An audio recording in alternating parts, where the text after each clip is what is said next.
All right, let's get it going, guys. But I called it. I called it when I was trying to plan for that, for the for the week video or whatever. Yeah, if you look at Nasdaq, I made most of that money back before it dropped today, which was like a huge drop. So I'm pretty thankful. I could have got a bit more, but it is what it is. Sometimes you win, sometimes you lose. In this case, I made a lot of that money back. So what I'm talking about is this thing. So over here, if you guys remember, in my video like yesterday or the day before, whatever it was, I had like 3 or 4 positions. Yeah, I had 3 or 4 positions that were around here, and I was losing all the way down, or I guess, sorry, over here. Yeah, they were all sitting over here, like one position here, one position here, one position here. Now it did start to react, so that's pretty good. So if you look at this little area right here that I was talking about, right, I was saying it's going to come up to this spot, and I'll show you on the 4-hour, which is where I knew it was going to start bouncing, but I was maybe like a little bit off, but it started bouncing either way in that area. So I had a position here, I had a position here, and I had a position here. This one broke even, so that was all right. I sold it literally right at the top. When it came up here and it dropped over here, I added another pretty big 0.02 lot position, at least for my position size. And I cashed out, and it was pretty good. I made most of my money back. If you guys remember that video, it was at like, my balance was at like 3 something, 340 something, and I basically made like $100. Funny enough, I could have made much more today, but I decided to fuck up, and for some reason I like Euro USD, and it keeps biting me, man. So like, I actually, let me show you what I mean here. I did my position sizing a little bit mess up, and I'll tell you why I did it. I'm still in the Euro USD position because I really do feel like it's at a key level again. But we'll see what happens. I'm in a smaller position before, but I put a 0.1 lot, which is much. It's at least 6 times bigger than what I would normally put. It was going up, man. It was going up, but then it dropped, and this is where I lost it. But before this, the UK 100, so the FTSE 100 position, and then I had the Nasdaq as well. This is where I made my money on Nasdaq. Where's it at? Yeah, right here. All my Nasdaqs that came in and made some money. So yeah, I don't know. It worked out. It worked out. I'll take it. I'll take it for what it is. Sometimes you lose, sometimes you win. But in this case, I came out on top, so it was all right. But right now, I'm in these positions. So yeah, right now I got a Euro USD position, Euro CAD, USD CAD short, S&P 500 long, and AUD CAD long. And I'll show you the kind of strategy that I'm using right now, but it's not too tricky. But let me just show you what I mean, right? So on the 4-hour, what I was talking about for the Nasdaq, if you decide, sorry, let me fix this chart over here. So if you decide to look at this part right here, right, you got to forget this part, right? Because this is what happened this morning. Now it was over here, and I said if it's gonna go down, it's gonna come back and test one of these key levels here. And this right here, where this wick is a major key level. Now, when it passed this, to be honest, I was contemplating on buys because I'm like, maybe it's just going to shoot back up. But then I was like, we'll wait and see. What I did was I took this position here and I moved everything to above break even right here. So I lost probably on the first position that I had, like somewhere up here, but I had two 0.02 lots. So I pretty much made most of the money back. If anything, I made double what out of it. Now, the next play here is it dropped pretty hard. It dropped pretty hard here, right? So if I have a limit order that's placed over here, just because if you look at it, right, all of this consolidation drop and then continuation, right? And again, consolidation drop, and then continuation, consolidation drop, continuation. This drop right here, it didn't go all the way that it could have. It could have come over here. So what I'm talking about is this level over here. So around like the 17,640 to 17,500 mark. So like this little area could be a zone as well, is what I'm trying to say. Now, I don't think it's a hard zone. I'm still going to place a buy limit. Like if you see here, right? I usually like to place it at the wicks. So if you look at it, let's zoom in here. Let's zoom in. Yeah. So I place it right at this wick here before it starts to really go crazy. So it could be anywhere between this little block right over here.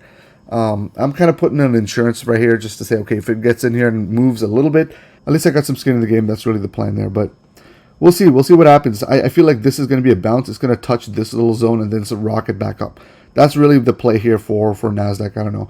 Now for the S&P, the reason I put a position here is actually the same concept. So if you look at all this whole uptrend that's happening over here, right? This kind of area is the place that's like really for Nasdaq. This is where I'd want to trade it, right? It was like around this area. But for S&P, if you notice, didn't come down and touch this area, but S&P does, in my opinion at least, follow a little bit more of a better of a support resistance model. So that's I'm just putting in a play over here. I got my skin in the game. But if you notice, I also have a position that's down here. Actually, I'm going to move this down a little bit. So right here, I'm going to put another position over here, just a limit buy, in case it kind of drops a little bit more. I'll have something to catch me here. And this is where I said that the Nasdaq. This is kind of a similar type of level that the Nasdaq is going towards. So I don't know. Let's see what happens, man. But that's my plan for the index. Now, in terms of the Euro USD, right? So if you look at this trade here, I'm going up to the daily. So there's this big grouping here, right? This is a big grouping of consolidation over here before it starts to shoot up. Now I'm waiting to get in here. I can't pass this up. This is like a really good position, and because I get into this kind of habit of being like, oh fuck, this is a really good spot to buy, I'd like to overload my positions, and I still suffer from that shit, man. I gotta get rid of that somehow, but we'll see what happens. But anyway, so the point is, this is gonna come down. It's gonna retest this little block of orders or whatever it is right here, and most likely it's probably, in my opinion, gonna go back up, actually past this big zone over here. It's just my opinion. I don't know. This is what I see. Just because if you look at it from a long-term perspective, it's an uptrend. It's an uptrend. It's been kind of ranging this whole time, but I feel like it's going to break, retest somewhere around here, and then really shoot off. Now, the reason I lost the trade today is because when you zoom into this, just again, this is at a key level, at least from what I think. And by the way, guys, what I mean from a key level is this, right? Let me show you what I mean. So if you zoom into this little block, right here is like a break and retest, down, break and retest, down, right? So what I'm trying to say is, if you see here, right, this is like a head and shoulders. You have your left shoulder, head, right shoulder. Now, it's got to pass the neckline usually, so it did that this time, and we retested twice and then bounced back up. Now, what I'm trying to get into is this. I tried to put a position over here, but I should have, and I knew I should have done that, put a position somewhere more down here. I just didn't want to take the chance in case it started running on me, right? And I paid the price. So if anything, I could have made almost $200 today, which would have been, at the time I only had about 340, so that would have been more than like 60% on the day. But I got greedy. I said, you know what, fuck it, I'm gonna go big position size on Euro USD. What's the worst that can happen? Worst that can happen is I'll lose about 15%. So I guess that's what you get. But it's okay. Like, we're in a good zone, so even if this particular part fails, I have a pretty big stop loss here. So this is at almost like 10% of my account size right now. So it's got a good buffer. I'll probably add to it if it comes even lower, because look at this, guys. There's so many rejections over here. And if you think about it, this little mitigation part here where it's left shoulder, head, right shoulder, and then it goes and retests over here has not been, tested, right? So now that it's coming to test, it's at least going to bounce. It's at least going to bounce, and I'll cash in some money over there. But what I really think is it's going to bounce, retest, and then really go up. So we'll see what happens on Euro USD. Now, the trade that I made more money on as well today was AUDJPY, actually. So if you see here, and I'll show you how I caught this trade. Because if you look at it, it's on a big uptrend, but I caught it on a short, which is like, to me, it's a little dangerous. I don't usually make these kind of calls, by the way. I try to stay with the trend as much as possible, but this was like too juicy, man. Check this out, right? So you go down to the 4 hour. What do you see here? What do you see? For me, I tried to do a short here. I made some money, but the second one, right? I'm like, okay, it's clearly an uptrend. But when you saw this drop, I'm like, man, it's got to come back and retest somehow. I didn't catch this retest because I thought it was going to come up here where this wick is over here.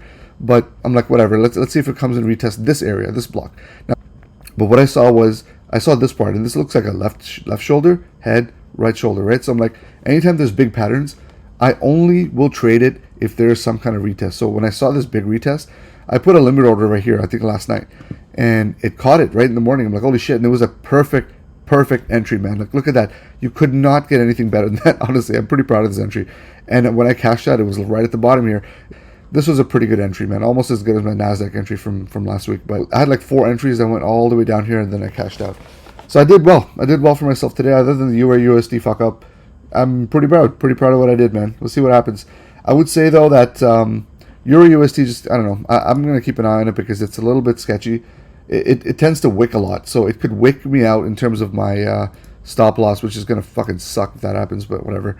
It's going to wick me out and then kind of go back up or something. So I got to keep an eye out on that, especially during the London session. So when I wake up to feed my baby, I'll just go and take a look at it to see where it's at. But, it is what it is. But yeah, man, that's all I got for today. I feel like I don't know. So far, it's been doing pretty good. My calls have been working out, so my trades have been working out.